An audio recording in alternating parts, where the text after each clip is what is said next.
Well, it's so easy in life for the burdens to just weigh us down and wonder, is God even present? Does he even know what's going on?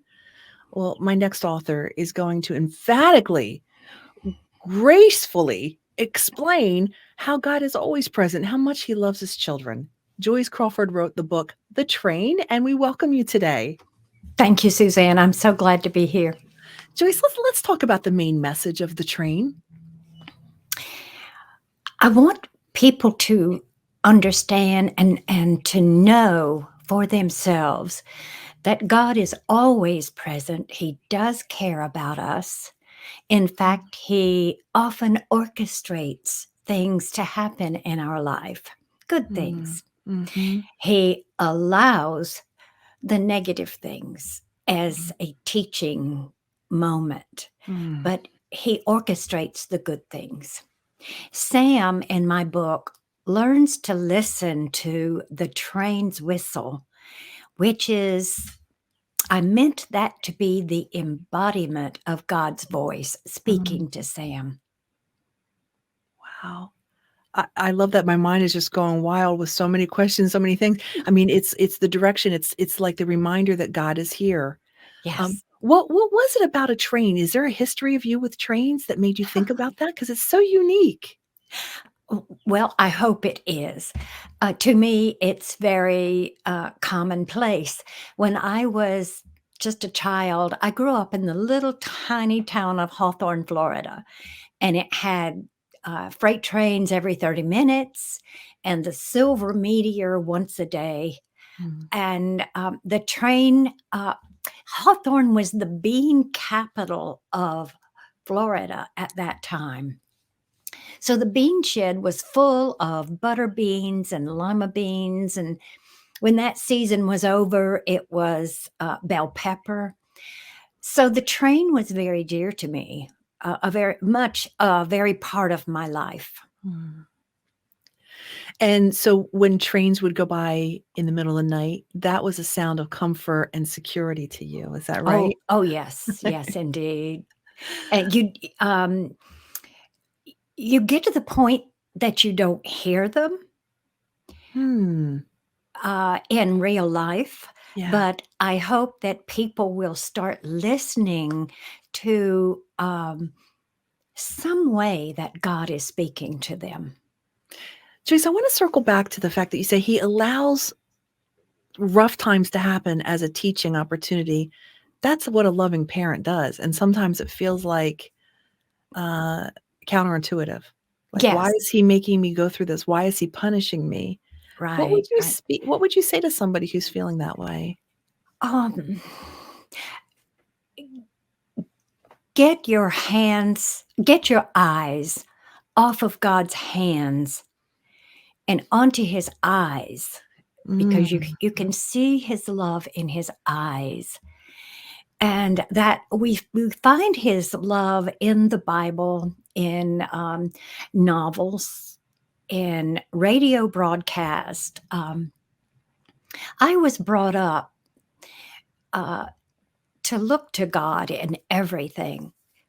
so you were saying that you were brought up to look for God in every moment. That means even in the difficult times, because it's easy to see God in the good, easy times, right? Oh You yes, know? definitely, yes. Do you remember a particular story? Of when God Was spoke to me. definitely, yeah, and was in a hard time when you wondered where he was. Oh yes, yes, indeed. The first time though was not me; it was Daddy. He grew up, and I didn't know until just before he died that as a young boy, he was abused, whipped, Mm, oh, and ignored. mm, And then he went into the army, and he was hit by mortar and lost his leg and almost his life. And you would think that someone who went through that much would be bitter, but yeah, he was never bitter. He wow. loved God, and he told God in the midst of battle, God, if you get me out of this hellhole, I'll serve you for the rest of my life. And he did just that. Wow. What a As great figure to Oh, follow. yes. Yeah. Oh, yes, he is Yeah. my hero, and, you know, I've often heard it said that your father is your image of God, and that's so Mm. true with my father because God is a loving God and patient and directing and teaching, and daddy was all that. Now, as for me, Yeah.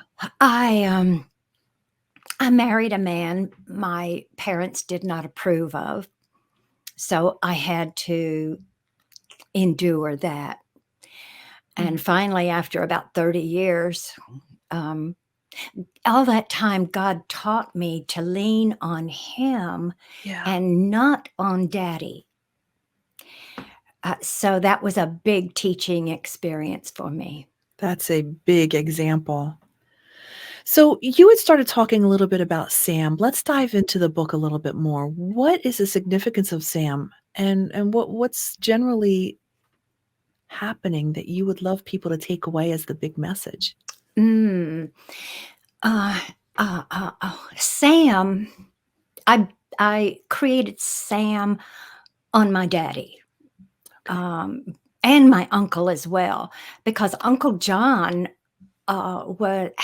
endured frostbite in Mhm. World War II. They almost had to amputate his feet, and he Oh. begged the doctors not to.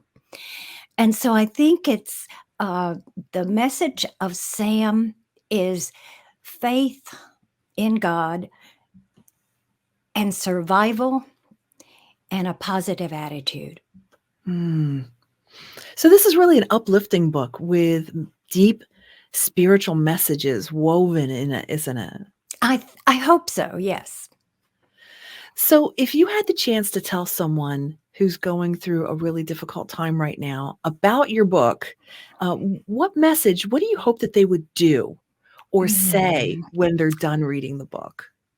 Uh, One thing I always strive for, teaching little ones or talking to friends, their reaction, I didn't know that. Mm. And that is what I long for. And even a lot of people at church, a lot of people at church have said, I didn't know that. And one of my friends is the daughter of a minister, Wow. and she didn't know that the Bible taught that particular thing we were speaking of. Wow. So that's one reason I start each chapter with a Bible verse Mhm. and scatter my stories with scripture and song, because songs are prayers. And Yeah.